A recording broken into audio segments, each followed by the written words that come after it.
అజ్ఞుల్ కొందరునేముదామనుచు మాయంజంది సర్వాత్మకం ప్రజ్ఞాలభ్యు దురన్వయక్రమములన్ భాషింపగా నేరరా జిజ్ఞాసాపథమందు మూఢులు గదా చింతింప బ్రహ్మాది వేదజ్ఞుల్ తత్పరమాత్ము విష్ణు నితరుల్ దర్శింపగా నేర్తురే.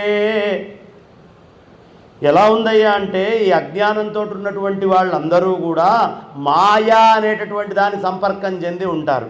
ఆ సంపర్కం చెంది సర్వాత్మకుడై అంతటా నిండి ఉన్నవాడై ప్రజ్ఞ వల్ల మాత్రమే బయటికి వచ్చేవాడు.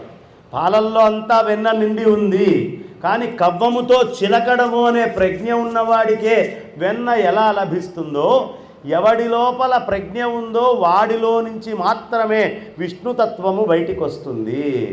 అజ్ఞానులలోంచి విష్ణుతత్వం బయటికి రాదు.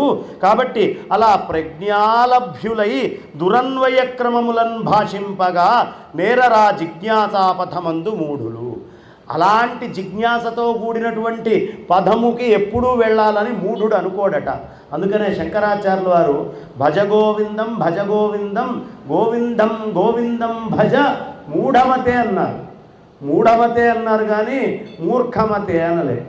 మూఢుడికి మూర్ఖుడికి తేడా ఏంటో తెలుసా అమ్మ? భజగోవిందం మూర్ఖుడికి కాదు, మూఢుడికి. మూఢుడు చెబితే వింటాడు, మూర్ఖుడు చెప్పినా వినడు.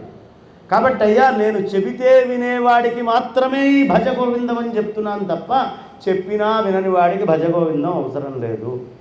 ఇది మూర్ఖులకి కాదు, మూఢులకి. మూఢమతే అని చెప్తారు. కాబట్టి ఇలా మూఢులు ఆ బ్రహ్మాదిజ్ఞులని వాళ్ళు ఎప్పుడూ చింతించకుండా ఉంటారు.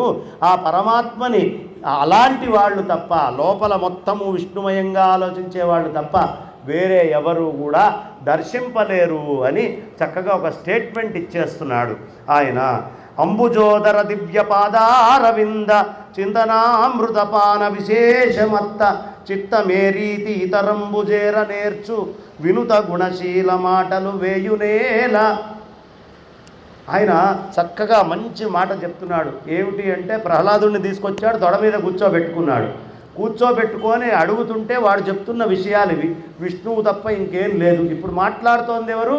ఈ శరీరము, శరీరమే నేననుకుండే జీవుడు, భక్తే సర్వస్వం అనుకుండే జీవుడు. ఈ రెండు ఒక్కడి రూపమే. వాడిలో మోనో యాక్షన్ అవుతోంది. ఆ కొడుకు భక్తితత్వం ఉన్నవాడు వాడంటున్నాడు, మందార మకరంద మాధుర్యమునదేలు మధుపంబు ఓవునే మదనములకు నిర్మల మందాకినీ వీచికల దూగు రాయంచ చనునే తరంగిణులకు లలిత రసాల పల్లవ ఖాది అయి చొక్కు కోయిల చేరునే కుటజములకు పూర్ణేందు చంద్రికా స్ఫురిత చకోరకంబరుగునే సాంద్ర నీహారములకు. చకోర పక్షి ఎక్కడైనా అది చక్కటి వెన్నెల తీసుకుంటుంది, కానీ ఎక్కడికి పెడితే అక్కడ పోయి ఏ దీపపు వెలుగుల దగ్గర ఎక్కడో కూర్చొని అది తీసుకోదు కదా ఆహారాన్ని. అలాగే చక్కటి లేత చిగుళ్ళు తినే కోయిల వేరే ముదురుటాకులున్న దగ్గరికి ఎందుకు పోతుందంటే వేరే కాలాల్లోకి పోయి తింటుందా? నిర్మలమైన మందాకిని వీచికల్లో తూగేటటువంటి హంస అది వెళ్ళి ఎక్కడైనా వేరే కాలువల్లో బురద నీళ్ళల్లో తిరుగుతుందా? తిరగదు కదా. అదేవిధంగా మందార మకరంద మాధుర్యమున తేలు, అక్కడ మకరందంలో మందారంలో ఉండే మకరందం చాలా గొప్పగా ఉంటుంది అనే బయాలజీ పాఠం చెప్తున్నారు ఇక్కడ, బాటనీ పాఠం. మందార మకరంద మాధుర్యమున దేలు మధుపంపు ఓవునే మదనములకు. ఆ రుచి చూసినటువంటిది మళ్ళీ మదనానికి పోతుందా? ఇదే శంకరాచార్యుల వారు అద్భుతంగా చెప్తారు. నేను వచ్చేటప్పటికీ చక్కగా అందరూ పూలు కుడుతూ ఉన్నారు, బ్రహ్మాండంగా అందరూ చక్కగా పూలు స్వామివారి కోసం తయారు చేస్తున్నారు. అక్కడ శంకరాచార్యుల వారు ఏం చేశారయ్యా అంటే మన మనస్సు అనేటటువంటి దాన్ని ఒక భ్రమరం కింద చూపించారు. మనస్సును ఏం చేశారమ్మా? ఎందుకు భ్రమరం చేశారు? మనస్సు పని ఏమిటి? నిలకడ లేకుండా తిరుగుతూ ఉండడం. ఎక్కడ తేనె దొరుకుతుందో ఆ తేనెని తీసుకోవడం, మళ్ళీ తిరగడం, తేనెని తీసుకోవడం, తిరగడం, ఇదే కదా. మనస్సు ఏం చేస్తుంది? ఎక్కడైనా మనకు ఆనందం వచ్చేది ఉందా అని అడ్డమైన చోట్లకల్లా వెళ్ళి ఆనందం కోసం తిరుగుతూ ఉంటుంది. ఎక్కడ ఆనందం దొరకదు. మిత్రుల దగ్గర, భార్య దగ్గర, భర్త దగ్గర, తల్లిదండ్రుల దగ్గర, పిల్లల దగ్గర, గురువుల దగ్గర ఎక్కడా కూడా మీకు మకరందం దొరకదమ్మా. మకరందం అనేది స్వానుభవంలో తనకి తాను అనుభవించాల్సింది. దానికి వెళ్ళే మార్గాలు దొరుకుతాయేమో, కానీ అనుభూతి అనేటటువంటిది ఎవడికి వాడు తెచ్చుకోవాల్సిందే.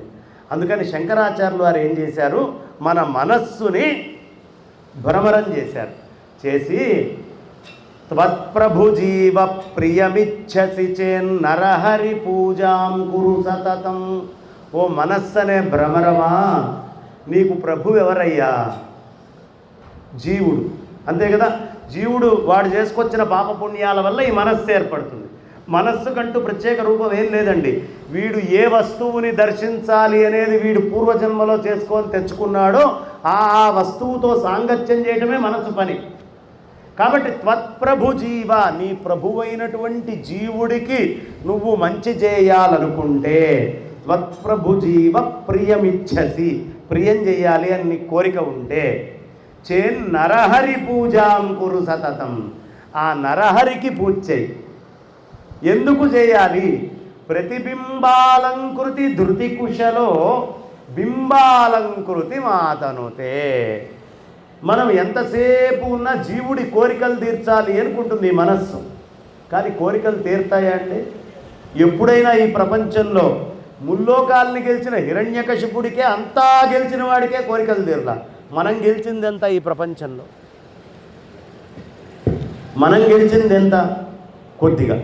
కాబట్టి ఈ హిరణ్యకశిపుడికే తీరంది మనకెట్లా తీరుతుంది? అందుకని ఈ జీవుడి యొక్క కోరికలు తీర్చాలి అని నువ్వు అనుకుంటున్నావు కదా, అవి ఎప్పటికీ తీరవు. ఎందుకు? ప్రతిబింబాలంకృతి మాతనుతే, పరమాత్మ యొక్క ప్రతిబింబం జీవుడు. అంటే సూర్యుడి నుంచి బింబం వచ్చి నీళ్లల్లో పడ్డదమ్మా. ఈ నీళ్లల్లో ఉన్న బింబానికి సూర్యుడిలో ఉన్న లక్షణాలన్నీ ఉన్నాయా? ఒకవేళ నీళ్లు కదిలితే ఈ బింబం కదిలిపోతూ ఉంటుంది, కానీ నిజంగా సూర్యుడు అట్లా కదులుతున్నాడా? లేదు కదా. ఈ జీవుడు కూడా పరమాత్మ యొక్క ప్రతిబింబం, దీంట్లో సత్తా ఏమీ లేదు. అందుకని నువ్వు ఎంతసేపు ఉన్నా ప్రతిబింబాన్ని అలంకరించాలనుకుంటున్నావు, వద్దయ్యా బింబాన్ని అలంకరించు. ఇంకా తేలికైన ఉదాహరణలో చెప్పుకుందాం. ఏమ్మా, మీరందరూ ఒక అద్దం ముందరికి వెళ్ళారు, ఆడ మగ అందరూ అద్దం ముందరికి వెళ్ళారు. ఆ అద్దం ముందర, అద్దంలో మీ రూపం కనిపిస్తోంది. ఇప్పుడు మీరు వెళ్ళి ఆ అద్దంలో కనిపిస్తున్న ప్రతిబింబానికి బొట్టు పెట్టి, జడదువ్వి, మంచి అలంకారం చేసి, గంధం బొట్లు పెట్టి, చీర దొడిగి, రకరకాలైనటువంటి అలంకారాలన్నీ చేశారనుకోండి, మీరు జరిగితే అదంతా వృధా అయిందా లేదా? ఇప్పుడు పరమాత్మ యొక్క ప్రతిబింబమైనటువంటి ఈ జీవుడి కోరికలు తీర్చడం ఎట్లాంటిదో, ప్రతిబింబము అద్దంలో కనిపించేటటువంటి ప్రతిబింబాన్ని అలంకరించడం లాంటిది. ఈ జీవుడి కోరిక ఎప్పటికీ తీరదు. ఎందుకు తీరదు? వెంటనే ప్రశ్న వేయచ్చు. మనకి చక్కగా లక్ష్మీ నరసింహస్వామి వారి క్షేత్రము, శారదామ్మ వారి క్షేత్రము, మనందరికీ ఈ బోధ చేసిన జగద్గురువులైనటువంటి శంకర భగవత్పాదాచార్యుల వారు ఈ పైన ఉన్నారు. ఏమ్మా, ఇప్పుడు ఆ పైన ఉన్నటువంటి మూర్తిని తీసుకొచ్చి ఒక అద్దాల మంటపంలో పెట్టాం. 4 వైపులా అద్దాలు ఉన్నాయి. ఓ మాల వేయాలనుకుంటోంది, తీసుకొస్తోంది, గంధం రాస్తోంది, బొట్టు పెడుతోంది, మాల అంటిస్తోంది. ఎప్పటికైనా అందులో ఉన్న ప్రతిబింబాలన్నిటికీ ఆమె అలంకరించగలదా? లేదు కదా. అదే ఈ మధ్యలో ఉయ్యాల్లో కూర్చున్న లక్ష్మీనరసింహస్వామి వారికి అంత బొట్టు పెట్టి ఓ దండ వేస్తే అన్నిటినీ అలంకరించినట్టా కాదా? ఓరే అమాయకుడా, ప్రతిబింబాలంకృతి ధృతి కుశలో బింబాలంకృతి మాతనుతే. నువ్వు ప్రతిబింబాన్ని అలంకరించాలనుకుంటున్నావు, దాని కోరికలు తీర్చాలనుకుంటున్నావు. అది ఒక సీరియల్గా మన దగ్గరకు వచ్చి ఋతురాగాలంటూ ఏ ఋతువులో ఆ రాగాలు వచ్చి 1000 ఎపిసోడ్లు పూర్తయినా 1001వది చూస్తూనే ఉంటుంది. అది అయిపోతే మళ్ళీ ఇంకొక కార్తీక దీపానికి వెళ్తూనే ఉంటుంది, ఇంకో గుప్పెడంత మనస్సుకు చేరుతుంది. ఒకప్పుడు మర్రి చెన్నారెడ్డి ముఖ్యమంత్రి, కాసు బ్రహ్మానందరెడ్డి ముఖ్యమంత్రి, జనార్దన్ రెడ్డి, కోట్ల విజయభాస్కర్ రెడ్డి, ఎన్టీ రామారావా, పివి నరసింహారావా, లేకపోతే చంద్రబాబు నాయుడా, లేకపోతే రాజశేఖర్ రెడ్డి, లేకపోతే కేసీఆరా, లేకపోతే రేవంత్ రెడ్డి. అప్పటి నుంచి చరిత్ర మొదలైంది. ఇప్పటికీ ఆ ముఖ్యమంత్రి పీఠం ఎవరెక్కుతారు అని టీవీ పెట్టి ఆత్రంగా ప్రతివాడు చూస్తూనే ఉంటాడు. ఏం సాధించావు? అదంతా చూడటం వల్ల, ఈ నాటకాల వల్ల కానీ ఆ నాటకాల వల్ల కానీ ఏమీ ప్రయోజనం లేదు.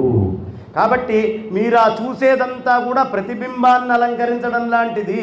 అద్దంలో ఉన్న మీ రూపాన్ని అలంకరిస్తే పసిపిల్లవాడు కూడా వచ్చి ఎలా తిడతాడో అలా మీరు మీ లోపల ఉండే కోరికలు, సుఖము కోసము చేసేదంతా అలాంటిది. దాన్ని కామము అంటారు.